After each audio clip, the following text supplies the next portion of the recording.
श्रीरङ्गसिंहगिरिदेशिकपादसेवा प्राप्ताखिल द्रविडवेदरहस्यजातम् श्रीगौतमान्वयजमाश्रितभागधेयम् गोपालदेशिकमहम् शरणम् प्रपद्ये। वाधूलान्वयसञ्जातमपलार्यतनूभवम् गोपालाचार्य सच्छात्रम् वन्दे वेङ्कटदेशिकम्। श्रीवात्स्यवरदाचार्य पौत्रम् तत्पदसंश्रयम् चातार्यतनयम् वन्दे रघुनाथाह्वयम् गुरुम्। कास्यपान्वयसञ्जातम् नारायणपदाश्रितम् श्रीमन्नारायणम् वन्दे యతీశ్వరశ్రియాజుషం. సద్గ్రంథాధ్యయన సంగోష్ఠిని ఈనాటి వ్యాసంగానికి సాదరంగా ఆహ్వానిస్తూ కలిసి ప్రార్థన చేసుకుందాం. శ్రీశైలేశేచ్యాది ప్రణతోస్మి నిత్యం గురుముఖమనధీచ్య ప్రాహ వేదానశేషాన్ నరపతి పరిక్లుప్తం శుల్కమాదాతు కామః స్వసురమమర వంద్యన్ రంగనాథస్య సాక్షాత్ ద్విజకులతిలకం తం விஷ்ணுசித்தன்னமாமி. மங்களாசாசனத்தில் மத்துள்ள வாழ்வார்கள் தங்களார்வத்தளவுதானன்றி பொங்கும் பரிவாலே வில்லிபுத்தூர் பட்டர்பிரான் பெத்தான் பெரியாழ்வார் என்னும் பெயர். லக்ஷ்மீ நாயக பாத பங்கஜயுகி பிரேமாதிரேகேண யः தஸ்மை மங்களவாச்சனாய யததே ஸ்ரீ விஷ்ணு சித்தஸ்ததா தஸ்மை சூரிவராய విష్ణుపరతా సంస్థాపనాఖ్యక్రియా దక్షాయాస్తు నమస్తతం మమ కృతం భూయోపి భూయోపి చ. నమః శ్రీశైలనాథాయ కుంతీనగర జన్మనే ప్రసాదలబ్ధ పరమ ప్రాప్య కైంకర్యశాలినే. శ్రీ విష్ణు చిత్త పద పద్మరజోనుషంగాత్ చిత్తం యదీయ చరణ స్మృతయా సమింధే అవ్యాజ వత్సలతయా ప్రథితస్తదాస్మాన్ ಅವ್ಯಾತ್ಸ ಸುಂದರವರೋ ಮುನಿ ಸಾರ್ವಭೌಮಃ பேரணிந்த வில்லி புத்தூரானிதன்னில் பெருஞ்சோதி தனித்தோன்னும் பெருமானே முன் சீரணிந்த பாண்டியன் தன்னெஞ்சு தன்னில் தியக்கரமால் பரத்துவத்தை திறமாச் செப்பி வாரணமேல் மதுரை வலம் வரவே வானின் மால் கருட வாகனனாய் தோன்ற வாஷ்டம் பேரணி பல்லாண்டு முதல் பாட்டு 472 இரண்டும் எனக்குதவு నీయే. ఈనాడు గోష్ఠికి స్వాగత వచనాలను తెలియజేస్తూ నిన్నటి పాఠ్యాంశాన్ని సమగ్రంగా మననం చేసి మన ముందు ఉంచినటువంటి షర్మిలను మనసారా అభినందిస్తున్నాను. చాలా సమగ్రంగా సాగింది. ముందు చెప్పుకున్నటువంటి అంశాలని పరామర్శించారు. మనం ఒకసారి చెప్పుకుంటున్నటువంటి అంశాలనే చక్కగా కూర్చుకున్నారు. వ్యాఖ్యానంలో ఉండేటటువంటి పంక్తులని అనుసంధానం చేసిన విధానం కూడా చాలా బాగుంది. విశేషాలను అన్నింటినీ కూడా స్మరింప చేశారు. చక్కగా మనన వ్యాసంగాన్ని మనకి అందించారు. చాలా చక్కటి శ్రద్ధ కనపడింది ఆమె చేసినటువంటి ఈ మననంలో. అవగాహన ఉంది, శ్రద్ధ ఉంది. అందుకే సమయాన్ని చక్కగా సద్వినియోగం చేసుకుంటూ చెప్పుకున్నటువంటి విశేషాంశాలని మననం చేయిస్తూ వివరంగా మనకి పాఠ్యాంశాన్ని అందించినటువంటి షర్మిలకి మనసారా మంగళాశాసనం చేస్తున్నారు. ఇవన్నీ కూడా భగవద్దత్తమైనటువంటి సంపదలు. ఆ భగవద్దత్తమైనటువంటి ఆ శక్తిని చక్కగా బాగా దాన్ని పదును పెట్టుకుంటూ ఇలాంటి వ్యాసంగాలను పదే పదే చేస్తూ ఉంటే మన బుద్ధి వికాసాన్ని పొందుతుంది. మన యొక్క వాక్కుకి మరింత అందం సంక్రమిస్తుంది. చక్కగా చాలా అందంగా ఎక్కడ ఎంచటానికి లేదు. కానీ ఒక్కచోట ఎంచడం నాకు అలవాటు కాబట్టి అస్మద్గురుభ్యో నమః అంటున్నారు. చాలా మందికి అది అలవాటు అయిపోయింది. ఎన్నోసార్లు చెప్పాను, మళ్ళీ ఒకసారి చెప్తున్నాను. ప్రారంభంలోనే అది వినపడింది కాబట్టి అస్మద్గురుభ్యో నమః. నాని తేల్చి పలకాలి, నాని ఒత్తి పలకకూడదు. అదొక్కటి జ్ఞాపకం పెట్టుకోండి. చాలా సంతోషం తల్లి. షర్మిలకి ఎప్పుడూ సంప్రదాయ వ్యాసంగం ఉంది, పెద్దల ఆశ్రయణం ఉంది, ఈ విశిష్టాద్వైత సిద్ధాంతం పట్ల ఆసక్తి ఉంది. ఆ అభ్యాసం కొనసాగుతూ ఇందులో శ్రద్ధగా అన్వయిస్తూ ఇలాంటి సదవకాశాలన్నింటిలో అందుకుంటూ తమ జీవనాన్ని సఫలం చేసుకోవాలి అని, దానికి భగవద్ అనుగ్రహం, ఆచార్య అనుగ్రహం పరిపూర్ణంగా ఉండాలి అని ప్రార్థన చేసుకుంటూ ఈనాటి మన వ్యాసంగాన్ని ప్రారంభం చేసుకుందాం. పాసుర అనుసంధానంతో ఇవాళతో పూర్తి అయిపోతుంది. హాయిగా మనసారా పాసురాలని అనుసంధానం చేసుకుందాం. தன்முகத்து சுட்டி தூங்கத் தூங்க தவழ்ந்து போய் பொன்முகக் கிங்கிணி ஆர்ப்ப புழுதி அழகின்றான். என் மகன் கோவிந்தன் கூத்தினை இளமாமதி நின்முகங் கண்ணுளவாகில் நீ இங்கே நோக்கிப்போ. என் சிறு குட்டன் எனக்கோரின் நமுது எம்பிரான் தன் சிறு கைகளால் காட்டி காட்டி அழகின்றான். அஞ்சன வண்ணனோடு ஆடலாட உறுதியேல் மஞ்சில் மறையாதே மாமதி மகிழ்ந்தோடிவா. சுத்து மொழி வட்டம் சூழ்ந்து சோதி பரந்தெங்கும் எத்தனை செய்யிலும் என் மகன் முகம் நேருவாய். வித்தகன் வேங்கடவாணன் உன்னை விழிக்கின்ற கைத்தலன் நோவாமே அம்புலி கடிதோடிவா. சக்கர கையன் தடங்கண்டால் மலர விழித்து ஒக்கலமேலிருந்து உன்னையே சுட்டி காட்டுங்கான். தக்கதருதியேல் செந்திராசலம் செய்யாதே மக்கள் பராத மலட நல்ல ஏல்வா கண்டாய். அழகிய வாயில் அமுத ஊரல் தெளிவுறா மழலை முத்தாத இளம் சொல்லால் உன்னை கூகின்றான். புழகன் சிறீதரன் கூவக் கூவனி போதியேல் புழையிலவாகாதே நின் செவி புகர் மாமதி. தன்னொடு செக்கரம் சார்ந்தமேந்தும் தடக்கையின் கண் துயில் கொள்ளக் கருதி கொட்டாவி கொள்கின்றான். உண்ட முலை பாலரா உண்டாய் உறங்கா விடில் வெண்தனில் மன்னிய மாமதி விரைந்தோடிவா. பாலகன் என்னு பரிபவம் செய்யேல் பண்டொரு நாள் ஆலிநிலை வளர்ந்த சிறுக்கனவனிவன் மேலழப்பாய்ந்து பிடித்திக் கொள்ளும் வெகுளுமேல் மாலை மதியாதே மாமதி மகிழ்ந்தோடிவா. சிறியன் என் இளம் சிங்கத்தை இகழேல் கண்டாய் சிறுமையின் வார்த்தையை மாவலி இடை சென்று கேள். சிறுமை பிழைக்கொள்ளில் நீயும் உன் தேவை குறியை காண் నిరమది నడుమాల్ విరైందు ఉన్నై కూహిండ్రాన్. ఇంతవరకు మనం అర్థంతో అనుసంధానం చేసుకున్నాం. ఇంకా దశకంలో విషయాన్ని వివరించేటటువంటి పాసురం ఒకటి, ఫలశ్రుతిని అందించేటటువంటి పాసురం ఒకటి ఇవాళ మనం అనుసంధానం చేసుకుని పూర్తి చేసుకోబోతున్నాం. ఈ సందర్భంగా చంద్రుణ్ణి మనం ఎలా భావించాలి అనే దాన్ని ముందుగా మనం తెలుసుకుంటూ వివరించుకునే ప్రయత్నం చేద్దాం. స్వాతి తన మనసులో కలిగినటువంటి భావాలన్నింటినీ అప్పుడప్పుడు పేపర్ మీద పెట్టి పంపిస్తూ ఉంటుంది. చాలా మంచిగా అనిపిస్తూ ఉంటాయి తన భావన, తన అన్వయం. వాటిని మళ్ళీ ఆధారంగా దాన్ని రాసి చెప్పాలనేటటువంటి ఒక ఉత్సుకత. సరే, ఆ మంచి విషయాలన్నీ ఇప్పుడు చెప్పుకునే అవకాశం లేకపోయినా నిన్న అలాగే వ్యక్తం చేస్తూ ఒక సందేహాన్ని తెలియచేసింది. దానికి సమాధానం చెప్పాలి అని ఈ ప్రసంగాన్ని చేస్తున్నారు. ఇందులో చంద్రుడు ఆచార్యుడు అని ప్రారంభం చేసుకున్నాం. దీన్ని ఎలా సమన్వయం చేసుకోవాలో కన్ఫ్యూజింగ్ గా ఉంది అని చెప్పింది. ఎందుకు కన్ఫ్యూజన్ అంటే, నీకు కళ్ళు లేవా గుడ్డివాడివా, నీకు చెవులు లేవా చెమిటివాడివా అని అడుగుతున్నారు యశోదా భావనతో పెరియాళ్వారు. మరి ఆచార్యులు అనుకుంటే అలా అడిగేటటువంటి అవకాశం ఉండకూడదు కదా. నీకు గుడ్డ, నీకు చెవుడా అని పెద్దల్ని అడుగుతావా ఎక్కడైనా? అందులో ఆచార్యుడైన వాడు అలా ఉండడు కదా.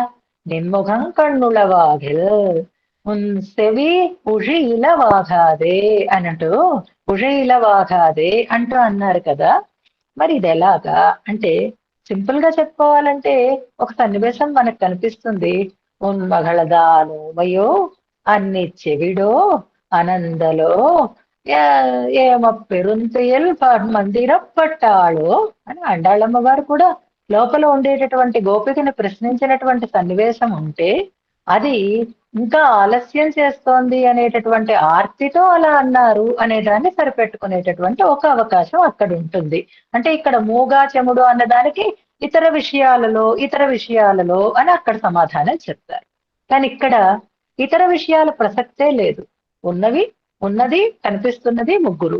ఒకరు చంద్రుడు ఆకాశంలో, ఇంకొకరు పిల్లవాడు తల్లి దగ్గర, తల్లి. ఈ ముగ్గురే మనకి కనిపిస్తున్నారు. చేత ఇందులో చంద్రుణ్ణి మనం 3-4 రకాలుగా భావన చేసుకోవాలి. సుందరకాండలో చంద్రోదయం అయింది అని 3 సార్లు వర్ణించారు అంటే అక్కడ చంద్రుడు ఆచార్యత్వాన్నే నిర్వహించాడు, సహకారమే చేశాడు. ఎందుకంటే ఆంజనేయ స్వామి సాధకుడు కనుక అని మనం అక్కడ అనుకున్నాం. కానీ ఇక్కడ చంద్రుణ్ణి కోరుతున్నవాడు సాక్షాత్తుగా పరమాత్మ, అనస్తనన్ అన్యహ అని అనుకున్నాం కదా. ఆ తేడా కూడా మనం గమనించుకోవాలి ఇక్కడ. అందుకని ఉన్నది బాలుడుగా ఉన్న సిరుమై పెరుమై అని అనుకున్నట్లుగా ఈయన సాక్షాత్తుగా పరదైవమైనటువంటి పరాత్పరు. ఈయన ఆశిస్తున్నది ఆకాశంలో ఉండేటటువంటి చంద్రుణ్ణి అన్నప్పుడు మొదటి పాసురం దగ్గర అవతారికి చెప్పుకున్నప్పుడే మనం చెప్పుకున్నాము, తల్లిని అడుగుతున్నాడు చంద్రుణ్ణి తెమ్మని. అంటే పరమాత్మ కూడా మా మతి అనే పదాన్ని ఎక్కువగా ప్రయోగించారు కాబట్టి, మతి అంటే జ్ఞానము అని మనం చెప్పుకున్నాం కాబట్టి, ఆ జ్ఞానమే భక్తి రూపంగా పరిణమిస్తుంది, పరిపక్వతని చెందుతుంది అని కూడా చెప్తారు. కాబట్టి మంచి మతి కావాలి, మంచి జ్ఞానం కావాలి, అపరిమితమైనటువంటి భక్తి కలిగినటువంటి స్థితి కలగాలి అంటే అది ఆచార్యముఖంగానే లభిస్తుంది అనే దాన్ని యశోద ద్వారా మా మతిని పొందాలి అని అనుకుంటున్నాడు అని, అది పరమాత్మకి కూడా అలాంటి ఆచార్య ముఖతగా పొందాలనేటటువంటి ఒక స్థితి ఉంటుంది అనే దాన్ని మొదటి దాంట్లో చెప్పుకున్నాం. అంటే ఇప్పుడు ఇక్కడ మనం చంద్రుణ్ణి గొప్పదైనటువంటి భక్తి స్వరూపంగా, జ్ఞాన స్వరూపంగా భావన చేసుకున్నాం. అక్కడ ఇచ్చేది యశోదమ్మ ఆచార్య స్థానంలో ఉంది, పొందేటటువంటి వాడు పరమాత్మ అని అలా తెలుసుకున్నాం మనం. తర్వాత ఒక పాసురంలో, నిన్నటి పాసురంలోని నిద్ర అంటే మొన్న చెప్పుకున్న పాసురంలో నిద్ర అంటే ఏమిటో చెప్తూ, అది లీలా వ్యాపారాల మీద నిర్భరుడై ఉండడం.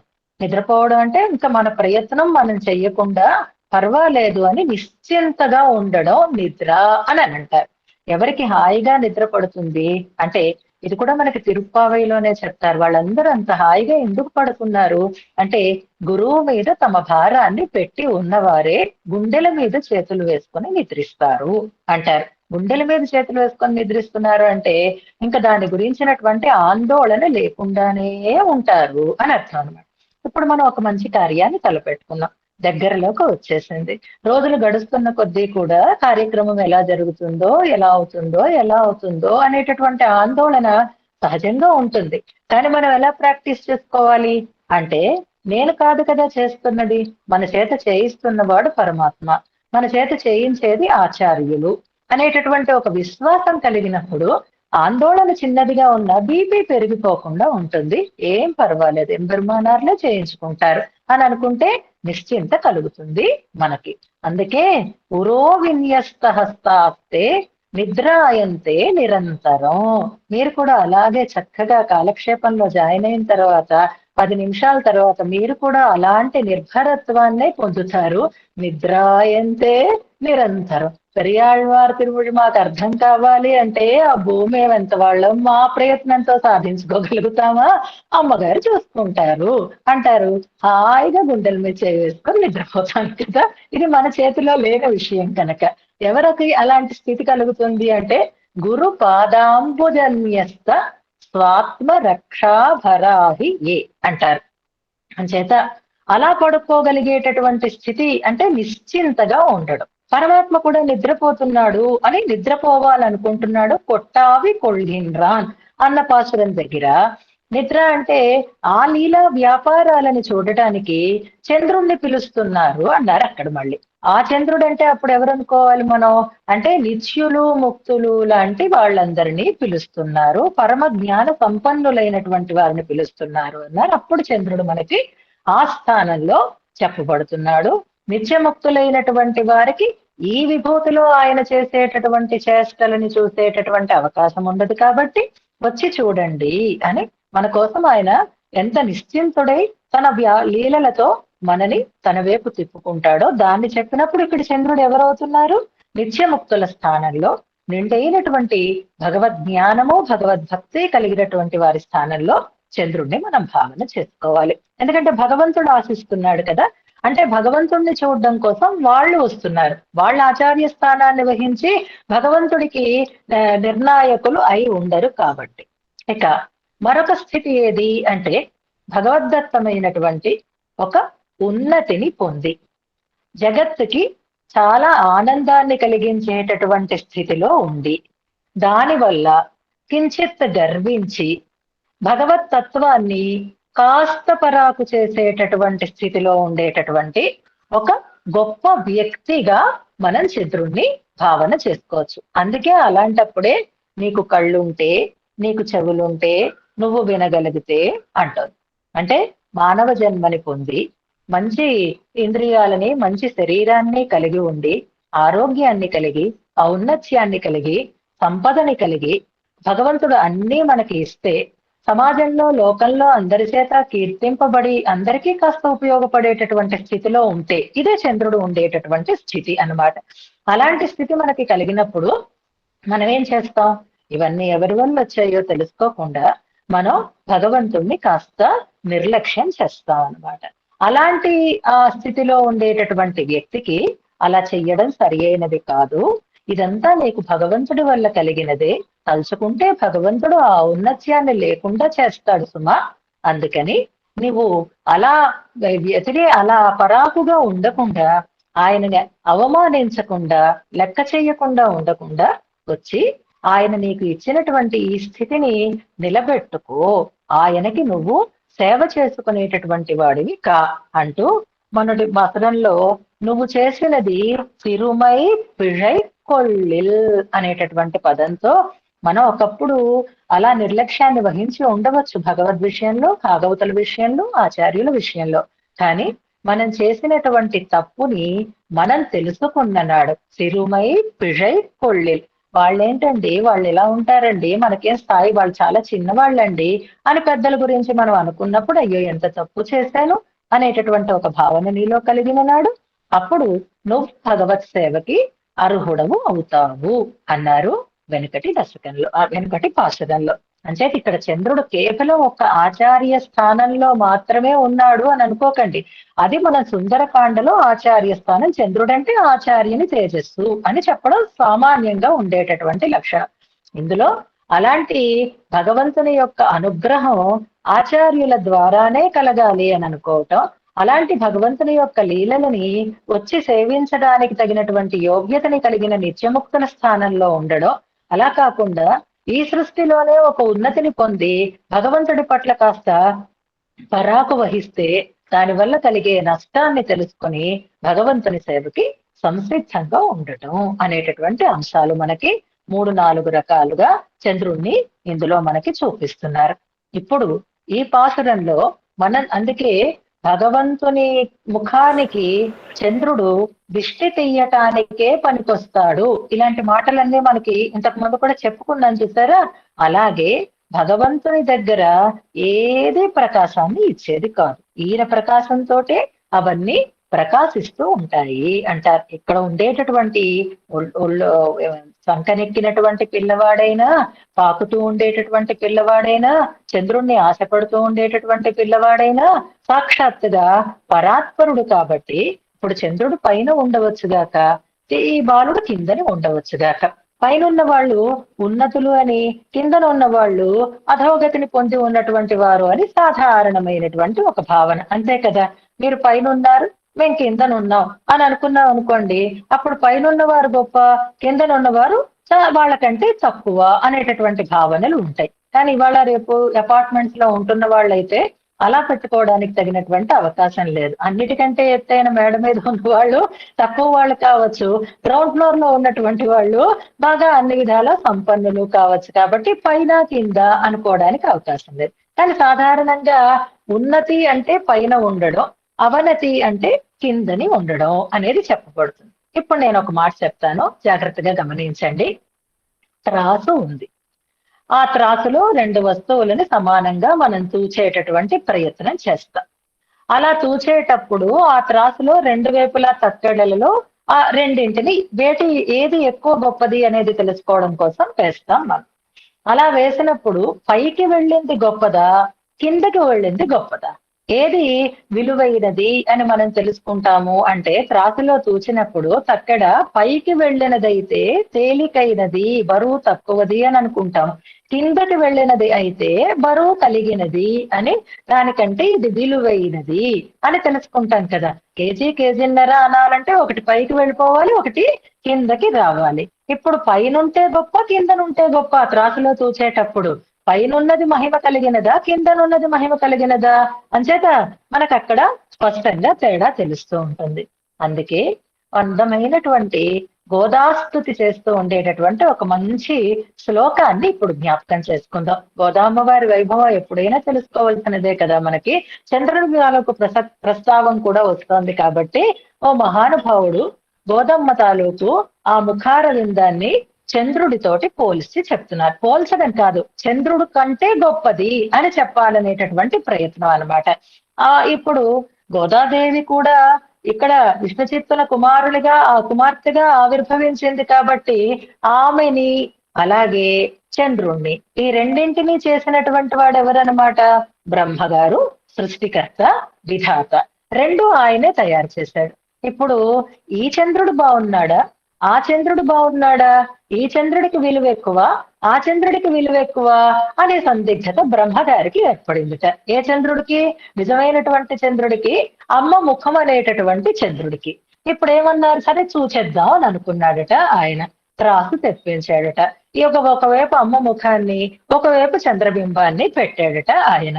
పెట్టేసరికల్లా ఆ చంద్రబింబం ఉన్నటువంటి తక్కెడ పైకి వెళ్ళిపోయి ఆకాశం దాకా వెళ్ళిపోయిందిట. ఈ అమ్మ ముఖార మీద ఉండేటటువంటి ఆ తక్కెడ కిందకి వచ్చి భూమండలం మీద ఉండిపోయిందిట. ఇప్పుడు ఏది ఎక్కువ విలువ కలిగినది, ఏది ఎక్కువ అందమైనది అంటే చెప్పనే అక్కర్లేదు.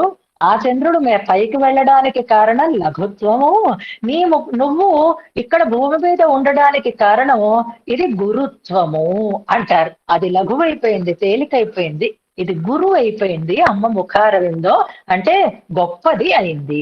ఆ చంద్రుని కంటే కూడా అమ్మ ముఖారవిందో చాలా గొప్పది కాబట్టి భూమండలం మీద ఉందిట.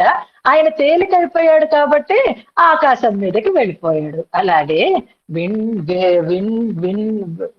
అందులో ఆకాశం మీద మన్నియ అంటూ ఎన్నోసార్లు ప్రయోగాలు ఈ పాసురాలలో చేస్తున్నారు కాబట్టి ఏదో ఆకాశంలో సంచరించడమే గొప్ప కాదు అంటాడు. కవుల యొక్క చమత్కారం అలా ఉంటుంది.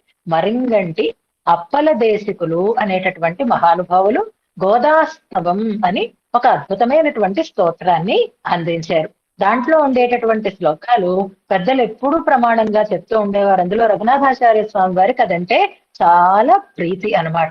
అందులో ఉండేటటువంటి ఒక భావన ఇది: లావణ్య గౌరవ వివిత్సురయం విధాత. దేనికి లావణ్యం ఎక్కువ అనే దాన్ని తెలుసుకోవటం కోసం విధాత చంద్రం ముఖంచ తులయా కలయాం చకార. చంద్రబింబాన్ని, అమ్మ ముఖాన్ని రెండింటిని త్రాసులో చూచేడట. ఈ రెండిట్లో ఏది లావణ్యం ఎక్కువ కలిగినది అని. తత్ర ఇందురభ్రగతయేవ పరం లఘీయాన్.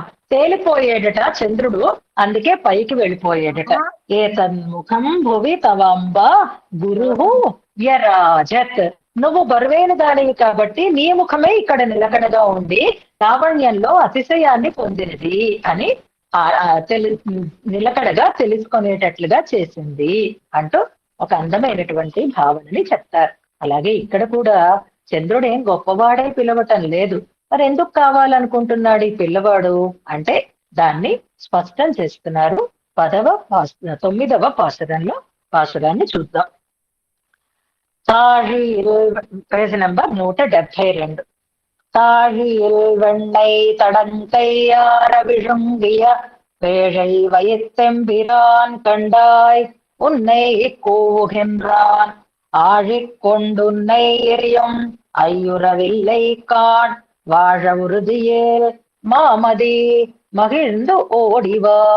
மள்ளி தாழியில் வெண்ணை தடங்கையார விழுங்கிய பேழை வயிற்றெம்பிரான் கண்டாய் உன்னை கூவுகின்றான் ஆழிக்கொண்டுன்னை எரியும் ஐயுறவில்லை காண் வாழ உறுதியேல் మామది మగిழ்ந்து ఓడి వా.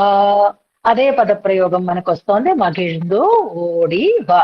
మగిழ்ந்து సంతోషించి, ఓడి త్వరగా పరిగెట్టి, వా రా అంటున్నారు. మామది అని పిలుస్తున్నారు ఇందులో.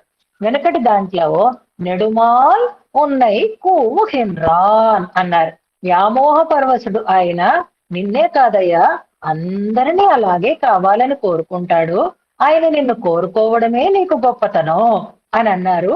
నీకు ఆయన చిన్నవాడనేటటువంటి భ్రమ కనుక ఉంటే ఒక్కసారి బలిచక్రవర్తితో సంప్రదించవయ్యా, ఆయన చిన్నతనంలో ఉండేటటువంటి గొప్పతనం ఏమిటో నీకు తెలియచేస్తాడు అని అన్నారు. ఇక్కడ చంద్రుడు జాగ్రత్త వహించాల్సింది ఎక్కడా అంటే బలిచక్రవర్తి వృత్తాంతం, త్రివిక్రమ వృత్తాంతాన్ని చెప్పడంలో ఆయన కాలు పైకి చాపాడు, చాపినప్పుడు అన్నింటినీ కొలిచాడు. మనకి రవిబింబం ఉపమింప పాత్రమగు ఛత్రంబై అనేటటువంటి ఒక బోతన గారి పద్యంతో ఆ కాలు ఎలా ఎలా ఎలా ఎలా పెరిగి లోకాలని చేకొలిచిందో దాన్ని చెప్తారు. అలాగే ఆ సూర్యమండలం కంటే పైన, చంద్రమండలం కంటే పైన నక్షత్ర మండలాన్ని అన్నింటినీ ఒరుసుకుంటూ వెళ్ళింది కాబట్టి ఇప్పుడు స్వామి అనుకుంటే ఆనాడు నువ్వేవైనావు, నీ గతి ఏవైందో ఒక్కసారి ఆలోచించు. కాలుతో పట్టుకున్నాడా లేదా నిన్ను? కాలుతో పట్టుకోగలిగిన వాడు చేత్తో పట్టుకోలేడా చెప్పు అంటారు. అడిపట్టదు కైప్పడ అరిదో, కాళ్ళ దగ్గరికే వచ్చింది, చేత్తో పట్టుకోవడం కష్టమవుతుందా చెప్పు అంటారు. అది తలుచుకుంటే ఎగిరి గెంతేసి నిన్ను పట్టుకుంటాడు సుమా అనేటటువంటి భావనలో చూడండి, పూల మాలికలు కడుతూ ఉంటారు. మాలిక సాధారణంగా దేంతో కడతారు? చేతులతో కడతారు. గబగబగబగబా మాలికలని అల్లుతూ ఉంటారు. అలా కాకుండా కాలిమాల అని కూడా ఉంటుంది, కాళ్లతో కూడా మాలిక కడుతూ ఉంటారు తెలుసా. చాలా అద్భుతంగా కాళ్లతోటి దారంతో మాలికలు అల్లేటటువంటి వాళ్ళు కూడా ఉండేవారు. మరి ఇప్పుడు ఉందో ఆ కళ, ఇంకా వచ్చిన వాళ్ళు ఉన్నారో లేదో తెలియదు. కానీ నిజానికి ఏ పనైనా సరే చేత్తో చేయడం సులభం, కాళ్లతో చేయాలంటే కొంచెం పరిశ్రమ అవసరం అవుతుంది. భగవంతుడు కాలుతో చేసిన పనిని చేత్తో చేయలేడా చెప్పు అంటారు వెనకటి పాసురంలో.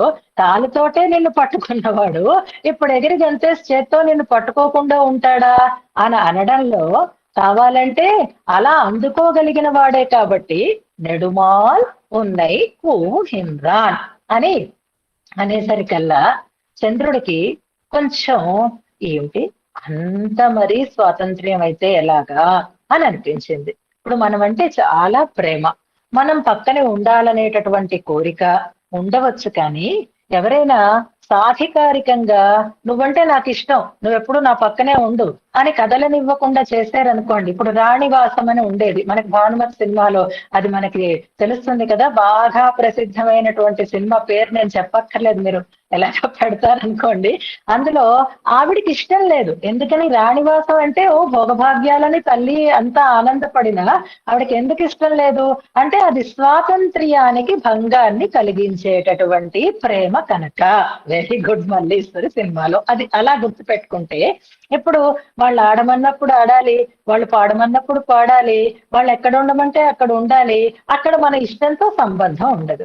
ఇప్పుడు చంద్రుడికి ఒక్క నిమిషం అగో ఆయన నెడుమాలు ఉన్నాయి కూగిన్రాన్ అనేసరికల్లా ఎంత స్వాతంత్ర్యం అండి, నిరంకుశ స్వాతంత్ర్యంతో నన్ను ఆయన ఇలాగా కోరుకుంటున్నాడు, నన్ను ఆయన శాసిస్తున్నాడు అని అనుకుంటున్నావా? అది కాదు నాయనా అని ఇందులో మనకి చెప్తున్నారనమాట. అది స్వాతంత్ర్యంతో, అధికారంతో నిన్ను చేతిలో పెట్టుకుని నియమించాలనేటటువంటి భావనతో అధికారిగా చేస్తూ ఉండేటటువంటి పని కాదు. ఇక్కడ మొన్న ఒక మంచి న్యూస్ వచ్చింది. రకరకాలైన కేసులు, కోర్టులు ఇవన్నీ వెళుతున్నాయి అనుకోండి, కానీ ప్రభుత్వానికి ప్రజలు బానిసలు కారు అని సుప్రీం కోర్టు స్పష్టంగా తీర్పుని ఇచ్చింది. మన మనస్సులో ఉండేటటువంటి విషయాన్ని మనం స్వేచ్ఛగా ప్రకటించుకోవచ్చు. ఎంచేతంటే ప్రభుత్వము ప్రజలకి సేవకులు తప్ప ప్రభుత్వానికి ప్రజలు బానిసలు కాదు. అలా బానిసలైతేనే, అలా బానిసలుగా భావించిన నాడే కదా తిరుగుబాట్లు వచ్చేవి అన్నది మనం బ్రిటిష్ వాళ్ళని కూడా ఎదిరించింది. అందుకే కదా. అంచేత ప్రభుత్వమే, కానీ ప్రేమతో వారిని సేవ చేసేటటువంటిది ప్రభుత్వం అవుతుంది. నిరంకుశంగా ఉంటే అది ప్రజలు దాన్ని ఆనందించేవారు కాదు. ఇప్పుడు చంద్రుడికి ఒక్క క్షణం ఆయన స్వతంత్రుడు సుమా, ఆయన కావాలనుకుంటే నిన్ను పొందుతాడు సుమా అని అనేసరికల్లా నెడుమాలున్నాయి కూగిన్నానంటే అంటే రాజుగారు పిలిచేసరికల్లా జీ హుజూర్ అంటూ హాజరు కావాలా? మరి ఇదేనా ఇలాంటి స్వాతంత్ర్యమా నా మీద చూపిస్తున్నాడు అని నీకు అనిపిస్తుందేమో. కాదు కాదు, ఆ స్వామికి ఉండేటటువంటి ప్రేమ ఇది. ఎలాంటి ప్రేమో చూడు అంటున్నారు ఇందులో. ప్రేమతో రమ్మన్నప్పుడు ఆ ప్రేమని అనుభవించడం కానీ, అలాంటి పెద్దల దగ్గర చేరడం కానీ, అది సంస్కారవంతుల యొక్క లక్షణం అన్నమాట. ఎంచేత అంటే ఆయన ప్రేమ ఎలాంటిది అనడానికి ప్రారంభం చేస్తున్నారు చూడండి.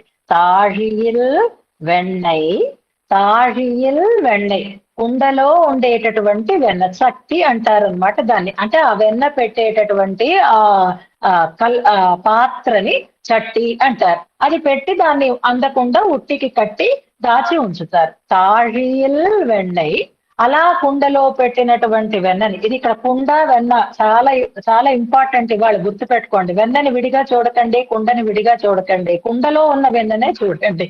వెన్న తెలుసు మనకి, కుండ తెలుసు, కానీ ఇక్కడ ఆ స్వాపదేశార్థంలో వెన్న అంటే ఏమిటో, కుండ అంటే ఏమిటో చాలా అందంగా చెప్తారు. పరమాత్మ చిన్న కృష్ణుడు కూడా దేన్ని దొంగిలిస్తున్నాడు, దేన్ని ఆరగిస్తున్నాడు అంటే, వట్టిగా ఉండేటటువంటి వెన్నని తీసుకోవటం లేదు, వట్టి కుండని ఆయన వెతుక్కోవటం లేదు. కుండలో చేయి పెట్టి, కుండలో ఉండేటటువంటి వెన్నని అంటున్నారు ఇందులో. తాళియిల్ వెన్నై తడం కై ఆర విషుంగియ, తడం విశాలమైన, కై చేతి, ఆర నిండుగా, విషుంగియ పిల్లవాడికి వెన్నంటే చాలా ఇష్టం. కృష్ణుడు వెన్న దొంగతనం, వెన్న ఆరగించడం అనేది అద్భుతమైనటువంటి సన్నివేశం కదా. ఈ పిల్లవాడు ఆ వెన్న ఆరగించినప్పుడు ఉండేటటువంటి సన్నివేశం అంతా ఎన్నిసార్లు చెప్పినా, ఎవరు చెప్పినా మైమరిచిపోతూనే ఉంటారు. ఈ దామోదర బంధనం వృత్తాంతం ఒకటి, వెన్న ఆరగించేటటువంటి వృత్తాంతం ఒకటి మైమరచి చెప్తూ ఉంటారు. అలాగే తిరుమంగయ్యాళ్వార్లు కూడా తిరే తిరుమడల్లో చాలా అందమైనటువంటి ఒక సన్నివేశాన్ని మనకి తెలియచెప్తూ ఉంటారు. కృష్ణుడికి వెన్న మీద ఉండే వ్యామోహము తెలుసు, ఆ వెన్నని దాచుకోవడానికి గోపికలు పడేటటువంటి పాటలు తెలుసు. అందులో ఇంట్లో ఉండే వెన్నని దాచుకోవడం కోసం ఆ యశోదమ్మ చాలా పాటలు పడుతుందిట. మామూలుగా ఇది వెన్నకుండ, ఇది పెరుగుకుండ, ఇది పాలకుండ అని కొన్ని వస్తువులు మనం అలా పెట్టుకుంటాం కదా, పాల గిన్నె, పెరుగు గిన్నె, అన్నం గిన్నె అని మనం కూడా అలాగే పాత్రలని డిసైడ్ చేసి పెట్టుకుంటాం కదా. ఇప్పుడు అలా స్థిరంగా ఉండేటటువంటి పాత్రలలో కనుక ఈ వెన్నని పెడితే ఆ వాసన పసిగట్టి ఆ పాత్రని ఆయన ఎలాగైనా కనిపెట్టేస్తున్నాడని వెన్న చేసిన తర్వాత ఏదో మరొక పాత్రలో పెట్టేస్తుందిట ఆవిడ. పెట్టేసి కనపడకుండా జాగ్రత్త చేసుకుంటుంది. ఇది వరకు డబ్బులు అవి పోపుల డబ్బాల్లోనూ అక్కడ పెడుతుంటే ఎక్కడ రహస్య స్థానమో తెలిసిపోతే అందరికీ అది ఆ రహస్యం బట్టబయలైపోతుందని మళ్ళీ ఆ ప్లేస్ అలా మారుస్తున్నట్లుగా ఈ వెన్నని కూడా అలాగే పాపం మార్చి మార్చి మార్చి మార్చి పాత్రల్లో పెట్టి ఆవిడ జాగ్రత్త పడుతుందిట. ఈయనకేం చెప్పాలా, ఈయన ఇంట్లో ప్రవేశించాడట. ప్రవేశించేసరికి ఇంకా ఆవిడ ఆ పెరుగు చిలికి వెన్న తీసి ఆ పాత్రలని సర్దుతోంది అనమాట. అమ్మో చప్పుడైతే తెలిసిపోతుంది అని ఆ పిల్లవాడు కనపడకుండా ఒదిగి ఒదిగి పడుకున్నట్టుగా పడుకున్నాడట. ఆయన దొంగ నిద్ర పోతూ అక్కడ పడుకున్నట్ట. పాపం పిల్లడు పడుకున్నాడు అని అనుకుంది. ఆ పాత్ర మార్చింది, అందులో వెన్న పెట్టింది. వెన్న పెట్టిన తర్వాత ఆవిడ బయటికి మరో పని మీద వెళ్ళింది. ఇప్పుడు ఆయన అంతవరకు దొంగ నిద్ర నటిస్తూ ఉండేటటువంటి ఆయన ఆవిడ వెళ్ళిపోవడం చూసిన తర్వాత లేచాడట ఆయన. దొంగ నిద్రపోతున్న వాళ్ళు వెంటనే కళ్ళిప్పుకొని లేచేస్తారు కదండి, నిద్ర నిజమైన నిద్ర కాకపోతే. కానీ నిజంగా నిద్రపోయిన వాడు లేచినట్లుగానే లేచాడట ఆయన. ఆవులిస్తూ ఒళ్ళు విరుచుకుంటూ బద్ధకంగా మెల్లిమెల్లిగా కళ్ళు విప్పుతూ, ఆ సిరియ తిరుమల అంశం చాలా బాగుంటుందన్నమాట. అలా లేచాడట ఆయన. లేచి చూశాడు కదా ఎక్కడ పెట్టిందో, దాన్ని వెతుక్కున్నాడు, అది పట్టుకున్నాడు. పట్టుకుని ఆ మొత్తం ఇగో ఈ భుజాల వరకు చెయ్యంతా అందులో దూర్చాడట ఆయన. చాలా బాగా చెప్తున్నారు. తారార్తడం తారార్తడంకయ్య తడం ఆయన తారార్తడంతోళ్கள் ఉళ్ళలవం కై నీటి అంటారు. అంటే ఆ తార్ అంటే హారములు, పూమాలికలు, అలాంటి పూమాలికలతో అలంకరింపబడినటువంటి ఆ భుజాల వరకు కుండలు ముంచేటట్లుగా చెయ్యిని పెట్టాట. పాపం చిన్నపిల్లవాడికి ఉద్దేశం ఏమిటా అంటే, ఎంత లోపలికి చేయి పడితే అంత ఎక్కువ వెన్న తినగలుగుతాను అని వాడి భావనట. కానీ ఆ చెయ్యి ఇంతే ఉంటుంది కదండి, అరచెయ్యి ఇంతే ఉంటుంది. ఎంత భుజాలు లోపలికి పెట్టినా సరే అరచెయ్యి ఇంతే ఉంటుంది కదా. అది తెలియక ఆ చెయ్యిని ఇంకా ఇంకా ఇంకా ఇంకా పెద్దది చేసుకుంటూ చేతి నిండా వెన్న ముద్ద తీసుకుంటాడట, తింటూ ఉంటాడట. ఇది చెప్తున్నారట సిరియ తిరుమడల కాలక్షేపం భట్టర్ వారు చెప్తున్నారట. నంజీయర్ వారు వింటున్నారట. వింటుంటే నంజీయర్ వారికి ఒక చిన్న డౌట్ వచ్చిందిట.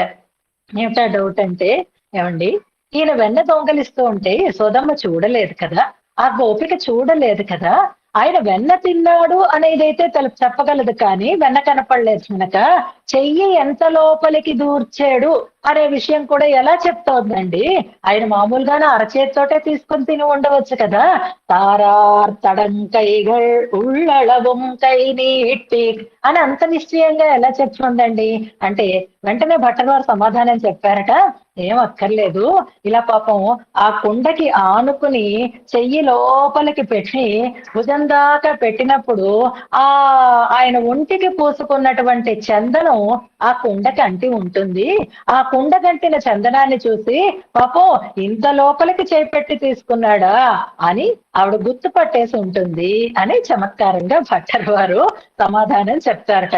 ఏదైనా ఒక గిన్నె అంచుకి మన గుర్తులు పడితే దాన్ని బట్టి చెప్పినట్లుగా ఆ చందనం అంటింది అంటే గుండెలకి రాసుకున్నటువంటి చందనం చేయి లోపలికి పెట్టాడు, తీసాడు ఆయన. ఆ వెన్నని ఆయన తినేసి పక్కన ఉండేటటువంటి మజ్జిగ కుండని పగలగొట్టేసి మళ్ళీ ఆ చప్పుడు విని ఎక్కడ ఆవిడ వస్తుందో అని ధన్ననొచ్చి ఎక్కడ పడుకున్నాడో అక్కడే మళ్ళీ పడ్డాడట.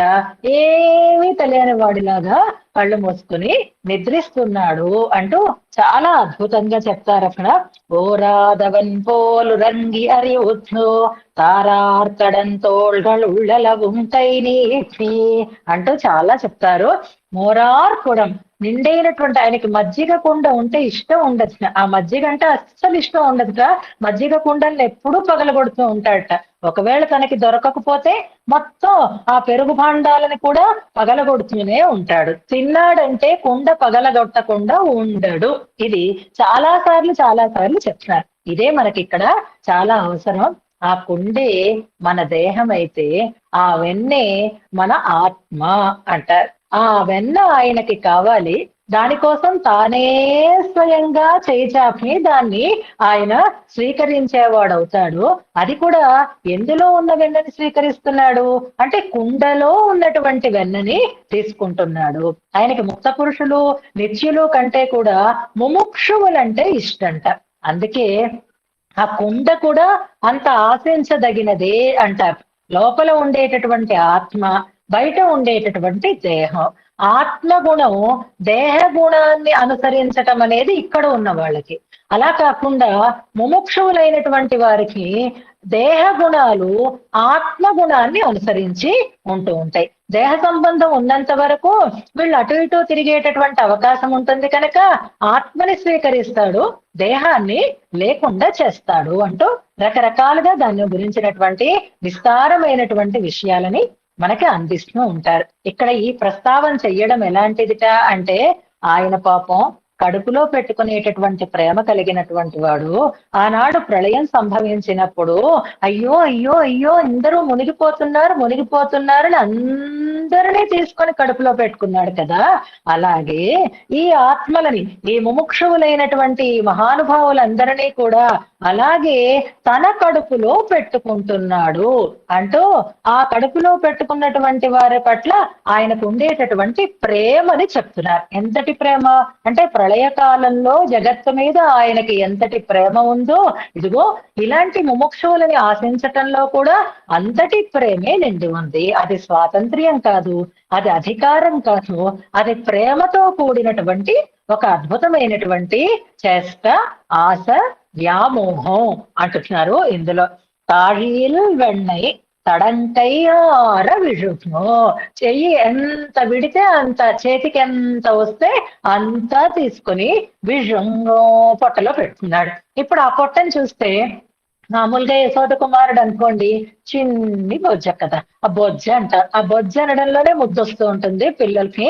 నీ కడుపు నీ బొజ్జ అంటాం అనమాట. అలా బొజ్జ అనుకుంటే ఆ బొజ్జలో ఇమిడేవేమిటి అంటే తల్లిచ్చిన పాలు, కడుపు పట్టినంతే పాలిస్తారు. తర్వాత మళ్ళీ అయినా అరిగాక మళ్ళీ పాలిస్తూ ఉంటుంది కదా, అలాంటి బొజ్జ ఇది.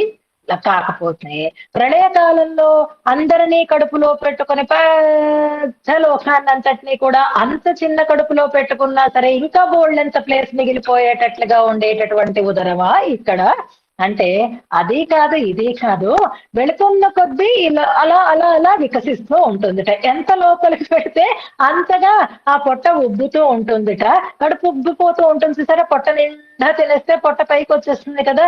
అలాగే వెన్న తింటాట, మొదట ఒక ముద్ద పెట్టుకుంటాట, అది ఆకలేసిపోతూ ఉంటుంది కదా, ఆ ఆకలి తరగడం కోసం ఆ ముద్ద వెళుతుందిట.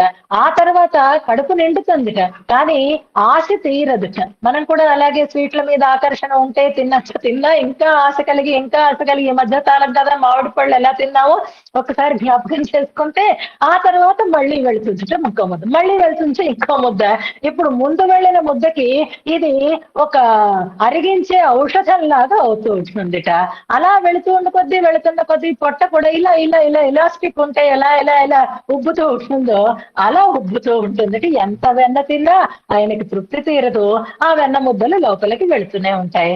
అలాగే ఈ ఆత్మ వస్తువుని భక్తి కలిగినటువంటి ఆళ్వార్ల లాంటి వారిని అందరినీ కూడా ఈ శరీరంలో ఉండగా వాళ్ళకి ఇలాంటి సంస్కారం కలిగిందే అనేటటువంటి ప్రేమతో కుండలో ఉండగానే వెన్నని ఆరగించేటటువంటి వాడు అంటున్నారు. తాళియిల్ వెన్నై తడంకయ్యార విషంగియ పేషై వయిత్తు ఎంబిరాన్. పెద్ద పొట్ట కలిగినటువంటి, వైరంటే పొట్ట, పేషై అంటే పెద్దదైన, పేషై వయత్తు ఎంబిరాన్ కండాయ్, ఎంపిరాన్ కండాయ్. మనకు ఉపకారకుడు సుమ, మా కులంలో పుట్టినటువంటి మహనీయుడు సుమ ఈయన. చంద్ర, సామాన్యుడని అనుకోకు, స్వతంత్రుడని అనుకోకు, ప్రేమ కలిగిన వాడు కాబట్టే కావాలనుకుంటున్నాడు, ఆరగిస్తున్నాడు. అలాంటి వాడు ఉన్నై కూహెన్రాన్, నిన్ను పిలుస్తున్నాడయ్యా. ఒకవేళ నువ్వు ఇంకా అది తెలుసుకోలేక ఆయన ఈ పట్ల ఆదరణ చూపించి వెంటనే రాలేదనుకో, ఆయన ఏం చేస్తాడో తెలుసా? ఆడి కొండు చక్రాన్ని పట్టుకుని ఉన్నై ఎరియో, నిన్ను మండించేస్తాడంతే. ఆ చక్రధారలలో, ఆ చక్ర అగ్నిలో నువ్వు పూర్తిగా భస్మం అయిపోతావు సుమా అంటున్నారు. ఉన్నై ఎరియో అంటే ఇలాంటి బెదిరింపులు చాలా చూశానండి. ఈ మధ్య రెండు దేశాల మధ్య యుద్ధాలు అవుతూ ఉంటే అగ్రదేశం అనేటటువంటి వారి చెప్పబడే దేశ నాయకుడు బెదిరింపులు బెదిరింపులు, బాంబుల వర్షం కురిపిస్తావని అదని ఇదని.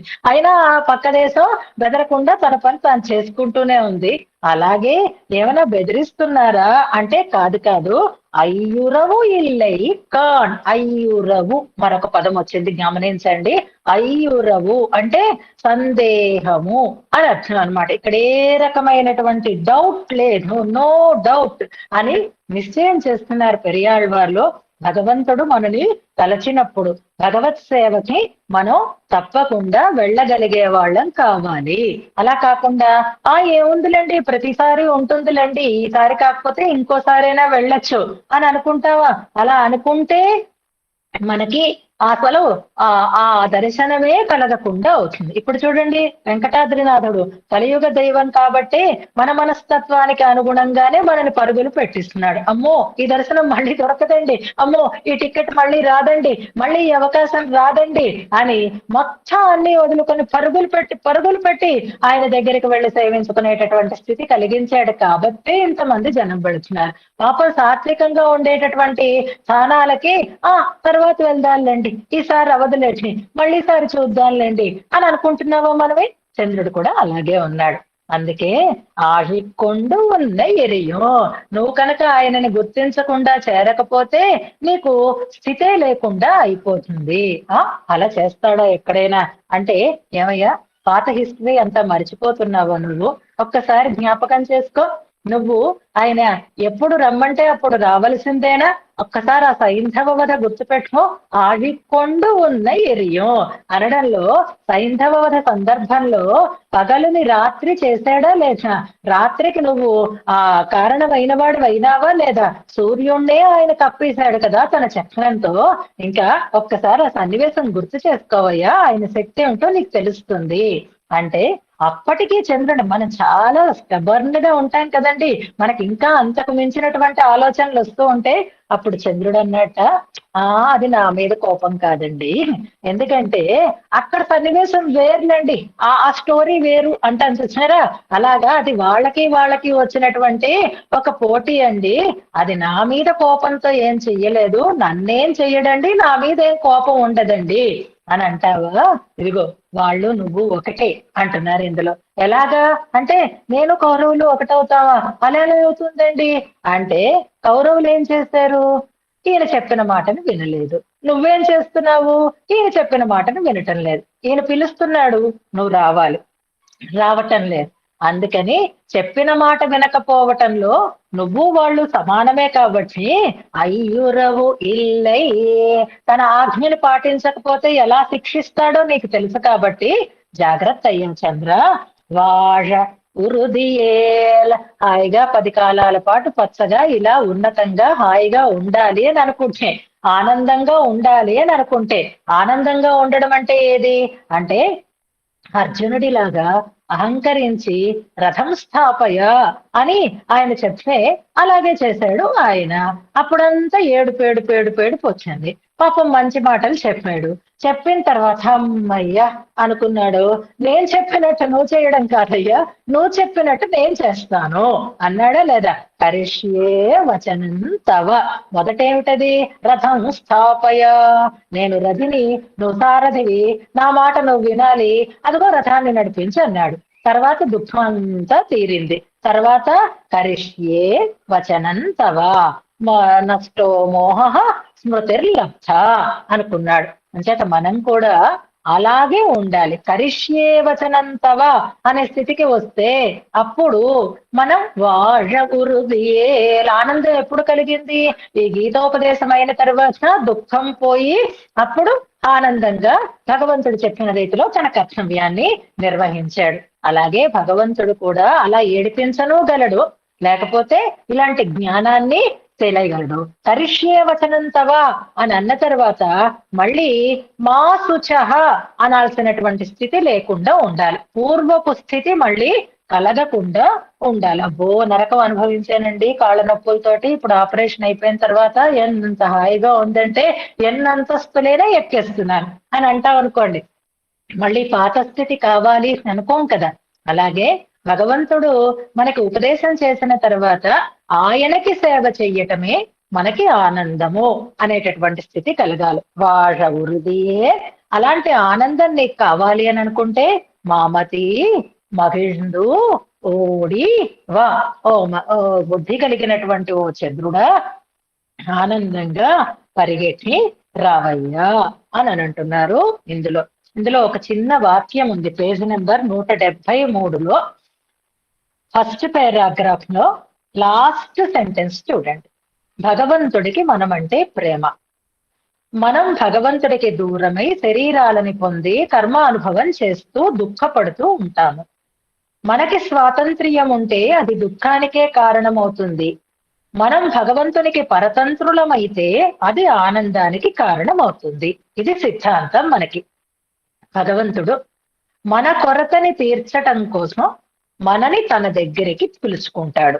అందుకే ఆ చేతులారా తీసుకుంటున్నాడు వెన్నని అనంటే భగవద్ అనుగ్రహం మన పట్ల కలగడానికి కారణం, శ్రీకృష్ణుడు వెన్నని తినడానికి కారణం ఆయనకి లోటు అయి కాదు, మన వస్తువు మనకి సమగ్రతని పొందాలి అనేటటువంటి దృష్టితో. తనకి కొరత కలిగి తినలేదు, మన కొరతని తీర్చడం కోసం తిన్నాడు ఆయన. మన కొరతని తీర్చడం అనేది తన కొరతని తీర్చుకోవటమే అవుతుంది అనే దాన్ని కూడా చెప్తున్నారు. ఇప్పుడు మనకి తలనొప్పి వచ్చింది. నొప్పి దేనికి వచ్చింది? తలకొచ్చిందా మనకొచ్చిందా? తలనొప్పి వచ్చిందండి. ఇప్పుడు బాధపడేది ఎవరు? తల బాధపడుతుందా లేక వ్యక్తి బాధపడుతున్నాడా? తలనొప్పి వచ్చింది కదా, తలే చూసుకుంటుందిలే అని వదిలేస్తామా? కానీ ఆ తల కలిగినటువంటి మనం ఆ నొప్పి పోవడం కోసం ప్రయత్నం చేస్తామా, చెయ్యమా?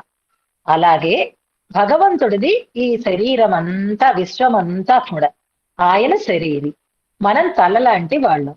దానికి నొప్పి వచ్చింది అంటే మనం కష్టాలు పడుతున్నాము, ఈ సంసార బంధంలో చిక్కుకొని ఉంటున్నాము. ఇప్పుడు ఈ తలకి ఈ నొప్పి తీరాలి అంటే ప్రయత్నం ఎవరు చేస్తారు? పరమాత్మే చేస్తాడు. పరమాత్మ చేసిన ప్రయత్నం ద్వారా నొప్పి ఎవరికి తగ్గుతుంది? తలకే తగ్గుతుంది.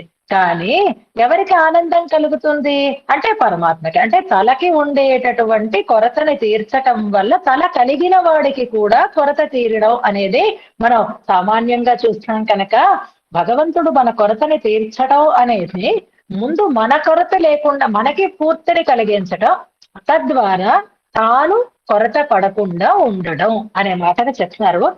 తన్ కురై తీరవన్ను కాన్ ఉన్ కురై తీర. మన కొరత తీరడం కోసం తప్ప ఆయనకి కొరత ఉండి కాదు. ఆయన మన పట్ల అనుగ్రహాన్ని చూపించటం, మనని కోరటం.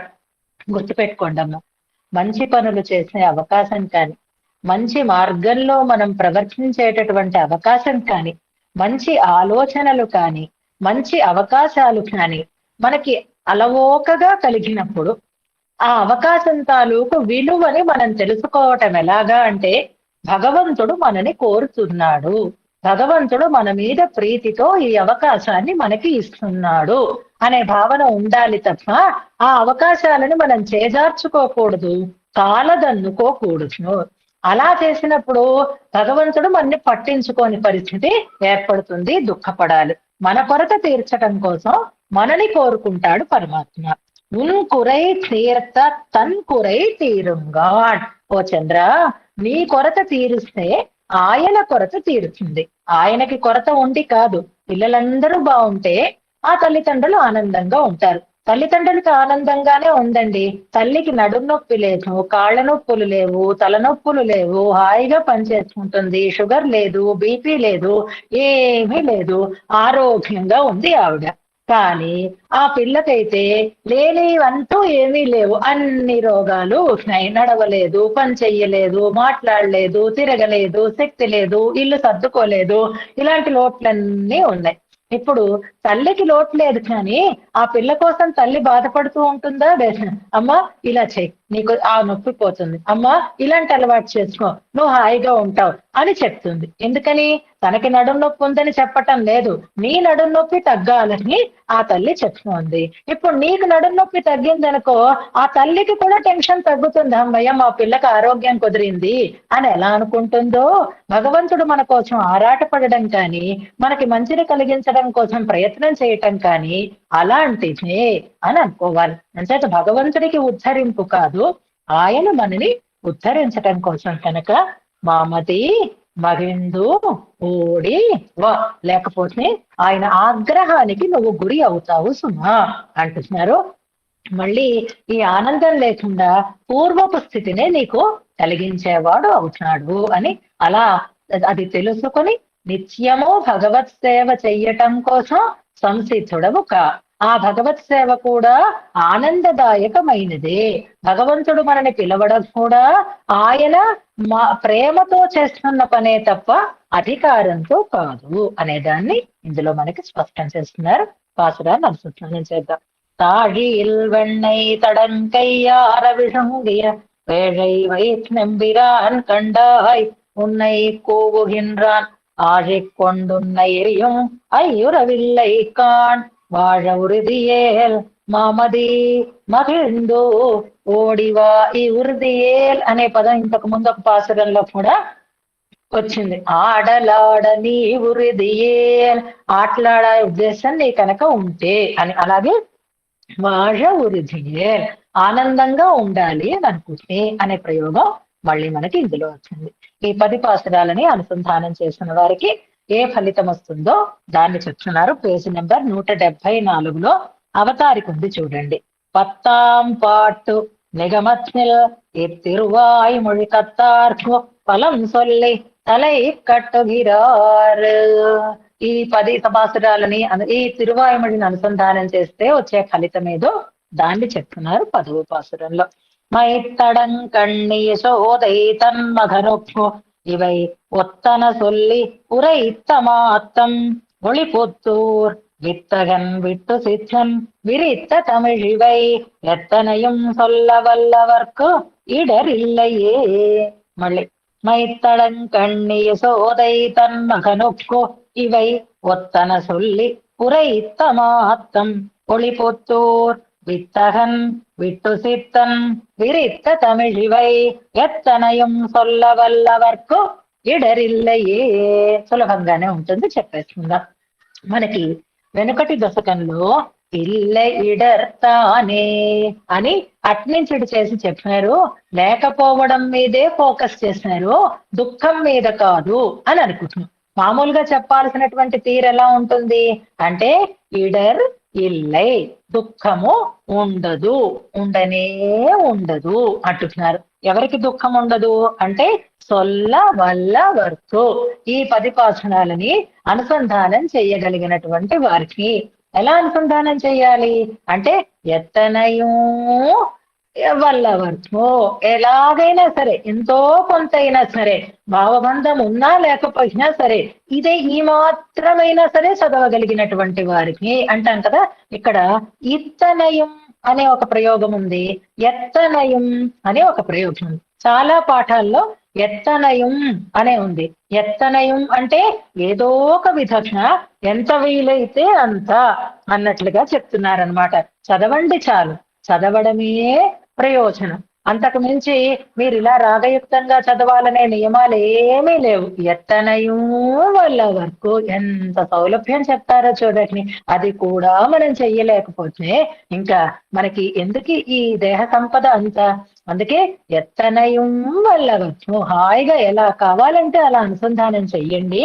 అలా చేసిన వారికి ఇడర్ ఇల్లై అంటున్నారు. ఇంతకీ ఎవరు చెప్పినవి అంటే దానికి విశేషణంగా చెప్తున్నారు మైత్తడం కన్ని అసోదై. ఈ పద ప్రయోగం కూడా ఇంతకు ముందు మనకి వచ్చింది. మైత్తడం కన్ని యశోదై తాలాట దాంట్లో మనకి అనుసంధానం చేసుకున్నాము.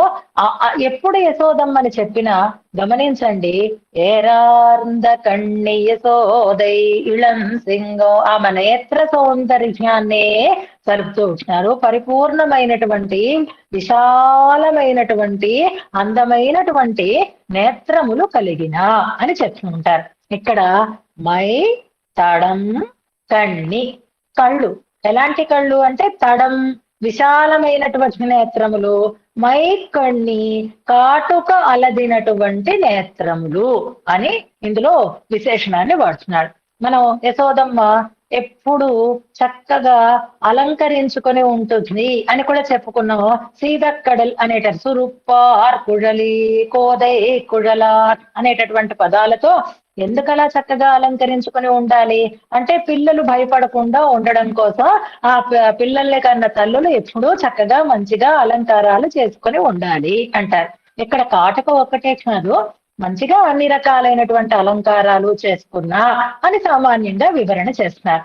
అలా కాకుండా అంట ఇప్పుడు కాటుక కన్నులు అని అంటున్నారు.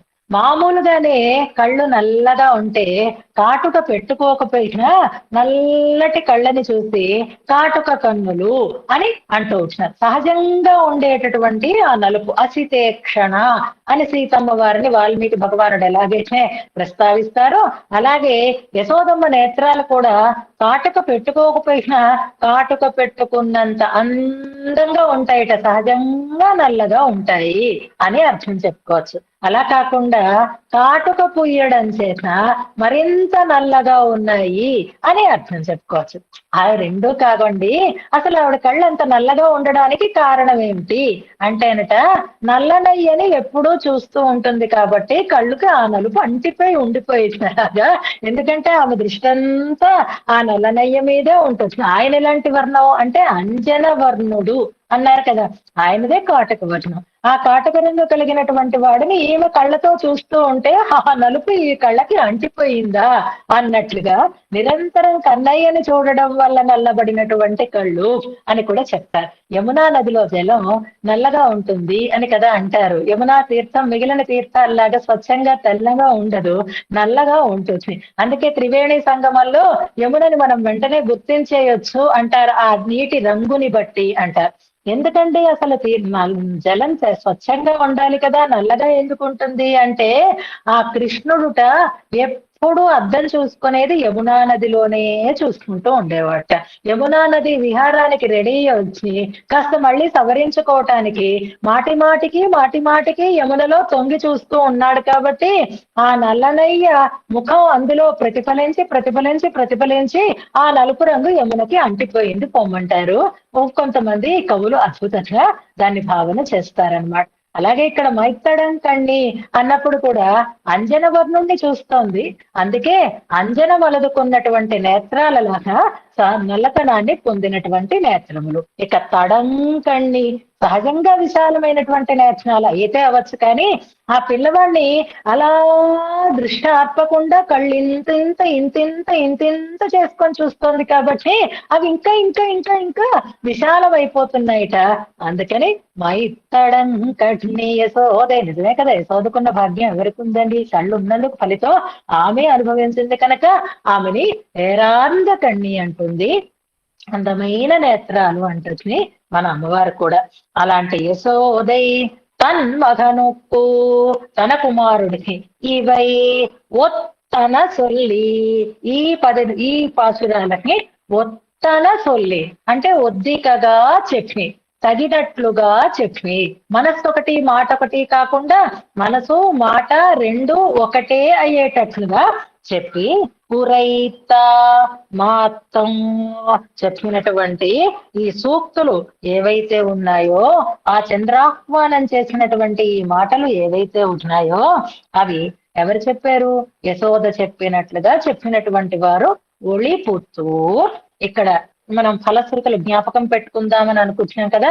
సేర్ పుదువై పట్టన్ విట్టు సిత్తన్ విరిత అంటూ ఆ పుదువైని గురించినటువంటి ప్రస్తావన రెండింట్లోనూ, విష్ణు చిత్తులు అనేటటువంటి మాట ఒక దాంట్లోను. ఇప్పుడు 4వ దశకం కాబట్టి ఇందులో ఒళి పుత్తూర్ అనేటటువంటి పదప్రయోగం చేస్తున్నారు. ఒళి అంటే కాంతి, పుత్తూర్ అంటే విల్లిపుత్తూరు అని అర్థం అనమాట. విల్లిపుత్తూరే తిరుమాళిగా, ఎవరికి? విష్ణు చిత్తులకి విల్లిపుత్తూరు తిరుమాళిగా. మామూలుగా చెప్తారే కొన్ని స్థలాలలో ఆ స్థలమే అలాంటి వైభవాన్ని కలిగించేది అవుతుంది. మనలో ఏమీ లేకపోయినా విక్రమార్క సింహాసనాన్ని ఎక్కితే ఎలాగైతే నీతి న్యాయం ఇవన్నీ వచ్చి చక్కగా తీర్పులు ఇవ్వగలుగుతారో నీలనీతి అంటారు, భూసారం అంటారనమాట. అలాంటి భూసారం వల్ల యక్షులలో లేని వైభవం కూడా వస్తూ ఉంటుంది. అచట పుట్టిన చివురు కొమ్మైన చేవ అంటూ ఉంటారు చూసారా, అలాగే అక్కడ ఆవిర్భవించారు కాబట్టి అది అద్భుతమైన ఒళి పుత్తూర్ అనడంలో ఆ విల్లిపుత్తూరు ఉండేటటువంటి గొప్పతనాన్ని, ఆ నేలలో ఉండేటటువంటి సారాన్ని మనకి తెలియచేస్తున్నారు. విత్తగన్ విట్టు సిత్తన్. విత్తగన్ అంటే సమర్థులు అని అర్థం అనమాట. ఏముందండి సమర్థత? ఆ పెరుమాళ్ళు పంపించారు, పరతత్వాన్ని స్థాపించి వచ్చారు, అప్పుడు కదా ఆయనకుండే విద్యాగంధం ఏదో బయటికి తెలిసింది. అంతకు ముందు మా గొప్ప పని ఏం చేశారండి ఈయన అంటే, అయ్యో మనకెవరికీ లేని సంస్కారం ఆయనకుని నిరంతర భగవత్ సేవలోనే తరించారు. ఆయన చక్కగా తులసివనాన్ని పెంచి మాలికలు కట్టి పెరుమాళ్ళకి సమర్పించి నిరంతర భగవత్ సేవ చేసుకునేటటువంటి సంస్కారం కలిగినటువంటి వారు కాబట్టి విత్తగన్ విట్టు సిత్తన్, సమర్థులైనటువంటి విట్టు సిత్తులు విరిత తమిళ్ ఇవై వివరించి చెప్పినటువంటి ఈ 10 పాసురములు తమిళ భాషలో అంటే దేశీయమైనటువంటి భాషలో చెప్పినటువంటి ఈ 10 పాసురములు అంటారు. విరిత దగ్గర మనం రేపు ఒకసారి వివరణ చేసుకుందాం, ఏమక్కర్లేదు. చంద్రుడి గురించినటువంటి చేసిన ప్రస్తావన, కృష్ణుణ్ణి గురించి చేసినటువంటి ప్రస్తావనలో వైవిధ్యం మనకి కనిపిస్తూ ఉంటుంది. తన్ సిరుక్కైగళాల్ అంటారు, చిన్న చిన్న చేతులతో పిలుస్తున్నారు. కైతలం నోవామే అంటారు, చేతులు నొప్పెట్టకుండా అని. నిద్ర వస్తోంది ఆవలిస్తున్నాడు అంటారు. ఇవన్నీ ఆయనలో ఉండేటటువంటి సౌకుమార్యం తెలిసేటట్లుగా చెప్పినటువంటి మాటలు. ఇళం సింగం అంటారు, ఆழிకొండు అంటారు, మేలழப்பாయిందు అంటారు. ఇవన్నీ ఆ పిల్లవాడిలో ఉండేటటువంటి పరాక్రమాన్ని చెప్పేటటువంటి మాటలు. అలాగే చంద్రుడిలో కూడా గొప్పతనాన్ని చెప్తారు, ఆయనకు ఉండేటటువంటి ఆ ఒక ఉదాసీనత్వాన్ని దెప్పి పొడుస్తున్నారు. ఇలాగ రకరకాలుగా విశేషంగా చెప్పినటువంటి ఈ పదిని ఎత్తనయం సొల్లవల్ల వరకు ఆ మంగళాశాసన పరత్వం ఉండి పూర్తి కాకపోతే తృప్తి లేదు. కాబట్టి సకల శాస్త్రాలని మంగళాశాసన పరంగా మలచి అనుసంధానం చేయగలిగినటువంటి విష్ణు చిత్తుల చెప్పిన ఈ పాసురాలని ఎలా చదివినా సరే అలా చదవగలిగినటువంటి వారికి ఇడర్ ఇల్లై, దుఃఖము ఉండదు అంటూ ఈ దశకాన్ని పరిపూర్ణం చేస్తున్నారు. ముందుగా రెండింటికి వ్యాఖ్యాన అనుసంధానం చేసేసుకుందాం. ముందుగా 9వ పాసురం, పేజీ నెంబర్ 172, పాసురం కింద చూడండి పారాగ్రాఫ్. ఎత్తనయం వల్లవర్చు, గుర్తుపెట్టుకోండి. మీకు వచ్చినా రాకపోయినా నోరు విప్పి చదవండి. పుస్తకం ఎదురుగా ఉన్న వాళ్ళందరూ చదవడం మానకండి. ఎత్తనయం వల్లవర్చు, హాయిగా దుఃఖాలు తీరిపోతాయంటే ఎందుకు ఈ మాత్రం కష్టపడకుండా ఉండాలి? అందుకని చక్కగా గొంతు కలిపి అనుసంధానం చేసుకుందాం. 9ஆம் பாட்டு. தாழி இச்யாதி தாழியிலே சேர்த்திருக்கிற வெண்ணையை அபினிவேசாதிசயத்தாலே பருவத்துக்குத்தக்க கையன்றோ என்னும்படி வெண்ணையை கண்டவாறே விஸ்திருதமான கை நிறையும்படி அள்ளி அமுது செய்கா. பேழை இச்யாதி உள்ளுப்புக்க திரவிய கௌரவத்தாலே விசைத்து பெருத்திருக்கிற திருவயித்தை உடையனாய் எங்கள் குலத்துக்கு உபகாரகனாயிருக்கிறவன்காள் உன்னை அழையா நிற்கிறான். இத்தால் தன் பருவத்தொக்கீடாக வெண்ணையை விரும்பி விஷுங்கினா போலே இருப்பதொன்னு காள் உன்னை அழைக்கிறதும் எங்கை ஆழிச்சாதி. அவ்வெண்ணை தாழியை எட்டாதபடி வைக்கில் கல்லை கொண்டு எரிந்து உடைச்சுமா போலே நீயும் வாராதிருக்கில் தலையை அருக்கைக்காக திருவாழியை கொண்டு உன்னை எரியும். இதில் ஒரு சம்சயமில்லை காண். வாழை சியாதி. அப்படி அவன் குரோதத்துக்கு விஷயமாய் முடிந்து போகாதே ஜீவிக்க வேண்டி இருந்தாயாகில் பெருமையை உடைய చంద్రనే உன் பெருமை కీడాంబడి ప్రీతనాయ్ ఓడి వా. ఎంత సులభంగా ఉందో చూడండి. అలవాటైపోతే హాయిగా మనం అనుసంధానం చేసుకుంటాము, అర్థం కూడా చేసుకోగలుగుతాం. తర్వాత 10వ పాసురం. மைத்தடம் கண்ணி அசோதை கருத்து பெருத்திருந்துள்ள கண்ணையுடையலான அசோதை அஞ்சனத்தாலே அலங்கிருதமாய் பரந்திருந்துள்ள கண்ணையுடையவள் என்னுதல் அஞ்சன வண்ணனான இவனை அனவரதம் பார்த்து கொண்டிருக்கையாலே இவனுடைய திருமேனியின் நிறம் ஊறி அத்தாலே மைத்து இவன் பக்கல் ஸ்நேகத்தாலே விகசிதமான கண்ணையுடையவள் என்னுதல் தன்னிச்சாதி. தன்னுடைய புத்திரனை இவனுக்கு நினைவுக்கும் சொலவுக்கும் சேர்ந்தவையாயிருக்கிற இவத்தை சொல்லி மென்மையும் వన్మయం తోన్నుంబడియాగా. మెన్మై అంటే మృదుత్వము, వన్మై అంటే కాఠిన్యము. ఈ బాలుడిలో ఉండేటటువంటి మృదుత్వాన్ని చెప్పారు. ఈ బాలుడు కోపిస్తే ఎలా ఉంటాడో ఆ కాఠిన్యాన్ని కూడా చెప్పారు.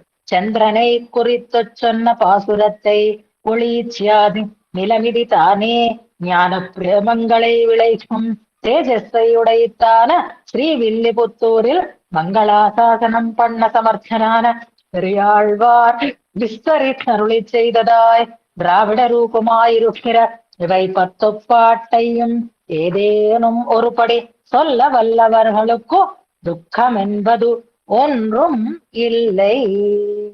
பெரிய ஜீயர் திருவடிகளே சரணம். பெரியாழ்வார் తిరుమొഴి 14 తిరుమొഴి ముత్తూచు. పాసరాన్ని అనుసంధానం చేసుకుందాం. చూస్తూ ఉండగానే అప్పుడే 4 పదులు అయిపోయాయి. మొదటి దశకంలో అప్పుడే 40 పాసురాలు మనం హాయిగా అర్థంతో అనుభవిస్తూ అనుసంధానం చేసుకోగలిగాం. దివ్య ప్రబంధాన్ని ప్రారంభం చేస్తున్నాం. 472 పాసురాలు కలిగినటువంటి 72 కాదు, 461 పల్లాండుతో కలిపితే 73 అవుతుంది. ఈ 461 పాసురాలు ఇలాగే ఇంత హాయిగానే, ఇంత నిరాటంకంగానే, ఇంత శ్రద్ధగానే మనం అనుసంధానం చేసుకోగలగాలి వ్యాఖ్యానంతో సహా అని ప్రార్థన చేద్దాం. హాయిగా గడిచిపోతుంది. వ్యాఖ్యానం కూడా సులభంగానే ఉంటుంది. అనుభవిస్తూ ముందుకు సాగడమే మనం దాని పట్ల ఇష్టంతో చేయాల్సినటువంటి పని అని అనుకుంటూ మంగళాశాసనం చేసుకుందాం. ఈ దశకం పూర్తయింది. ఒక్కొక్క దశకంలో ఒక్కొక్క అంశాన్ని మనం మన జీవనంలో కూడా అలవరుచుకునేటటువంటి ప్రయత్నం చేసుకుంటూ వెళ్ళాలి. ప్రధానంగా ఈ చంద్రాహ్వానం అనేటటువంటి దశకంలో చంద్రుని స్థితిలో మనం ఉన్నాము అని భావన చేసుకుంటే భగవద్దత్తమైనటువంటి వైభవం కలిగి అందరూ దాన్ని గుర్తించేటటువంటి స్థితిలో మనం ఉన్నాం. అలా ఉన్నటువంటి మనని పరమాత్మ కోరుకుంటున్నాడు అన్నప్పుడు ఇది ఈ ఈ గొప్పతనం కానీ, ఈ సమర్థత కానీ, ఈ శక్తి కానీ భగవంతునికి ఉపయోగపడేది కావాలి, భగవత్ సేవకి ఉపయోగించుకునే వాళ్ళ కావాలి అనేటటువంటి సంస్కారాన్ని కలిగి ఉండాలి అని ఆ భగవంతునికి, ఆ చంద్రునికి మధ్యలో ఉండేటటువంటి ఆచార్య స్థానాన్ని వహించినటువంటి వ్యక్తి కలుపుతూ ఉంటాడు. మా పిల్లడు కోరుతున్నాడు, నువ్వు రా అని అనడంలో భగవంతుడు మనని ఆశగా కోరుకుంటున్నాడు, దరి చేర్చుకుంటున్నాడు. మనం కూడా భగవంతుని యొక్క సేవని చేసుకొని తరించాలి అనేటటువంటి, భగవంతుడు కాకపోతే సత్కార్యాలు అలా సేవ చేసుకొని తరించాలి అనే దాని మన ఉన్నతికి ప్రయోజనం ఏమిటి అంటే చివరిలో చెప్పిన మాట వాഴ ఉరుదియే, ఆనందంగా ఉండదలుచుకుంటే, బ్రతికి ఉండదలుచుకుంటే అనేది అసలు అక్కడ పదం అన్నమాట. అలాగే మనం కూడా భగవంతుడు ఏదో మనకి ఇచ్చిన దాన్ని చూసి గర్వించి మైమరచి పెద్దలతో కానీ భగవత్ సేవని కానీ మనం దూరం చేసుకునే వాళ్ళం కాకూడదు అని మనం గుర్తుపెట్టినాం. మనం కాకపోతే ఎవరైనా చేస్తారమ్మా. నేను జీవితంలో ఎన్నో రకాలైనటువంటి మార్పులు వస్తూ ఉంటాయి. శ్రద్ధగా అధ్యయనం చేసేవాళ్ళు మనకి దూరం అయితే అయ్యో ఇలా ఎవరు అధ్యయనం చెయ్యలేరేమో అనేటటువంటి ఒక బెంగ కలుగుతుంది. కానీ అలా కాకుండా భగవంతుడు ఆ కొరతని తీరుస్తాడు. అంతకంటే మేలైనటువంటి రీతిలో అధ్యయనం చేయగలిగినటువంటి వారు ఉంటారు. ఇంతకంటే గొప్పదైనటువంటి తీరులో కార్యక్రమాన్ని నిర్వహించగలిగినటువంటి వారు కూడా ఉంటారు. అది భగవంతుడు అలా కలుపుతాడనమాట ఆ ఇద్దరిని. అలాగే మిమ్మల్ని నన్ను పరమాత్మ అలాగే కలిపాడు. ఎక్కడెక్కడి వాళ్ళను తీసుకొచ్చి కలిపాడు. హాయిగా అనుభవించండి అన్నాడు. హాయిగా సత్కార్యాలని చేసుకోండి అన్నాడు. ఏది చెప్పినా శ్రద్ధగా చదివేటటువంటి ఉత్సాహాన్ని మీలో ఇచ్చాడు. మీకు చక్కటి విషయాన్ని అందించగలిగేటటువంటి శక్తిని నాకు అందించాడు. మనం మేం లేకపోతే ఆవిడ లేరు అని మీరు అనుకోకూడదు. నేను లేకపోతే వీళ్ళకి అక్షరం కూడా రాదు అని నేను ఎప్పుడూ అనుకోకూడదు. ఆల్టర్నేట్ అరేంజ్మెంట్స్ ఎప్పుడూ ఉంటాయి. అనుభవిస్తే తెలుస్తుంది తర్వాత. ఎప్పుడు ఏదైనా ఒక పెద్ద కార్యక్రమం, మంచి కార్యక్రమం, ఆచార్య సేవా కార్యక్రమం, ఆచార్య త్రినక్షత్ర కార్యక్రమమే చేసుకున్నాం అనుకోండి. చేసుకున్నప్పుడు మేము అన్నీ చేసాం కనుక, మేము అన్ని ఏర్పాట్లు చేస్తున్నాం కాబట్టి అమ్మగారు అలా చేసుకోగలుగుతున్నారు అని అనుకుంటే వాళ్ళ నాన్నగారి గొప్ప నిలుస్తోంది అంటే మేమందరం డబ్బులు ఇవ్వబట్టే కదండి, మేమందరం అన్ని ఏర్పాట్లు చేయబట్టే కదండి అని అనుకున్నాం అనుకోండి. అది అదో ఆ ఉన్నతిని మనం చేజేతులో పోగొట్టుకున్న వాళ్ళం అవుతాం అనమాట. అందుకని భగవద్ అనుగ్రహం కలిగినప్పుడు సేవాభావంతో ఆ పనిని మనం చేసుకోవాలి అని అనుకోవడం ఈ దశకం ద్వారా మనం నేర్చుకుందాం. స్వస్తి. జై శ్రీమన్నారాయణ.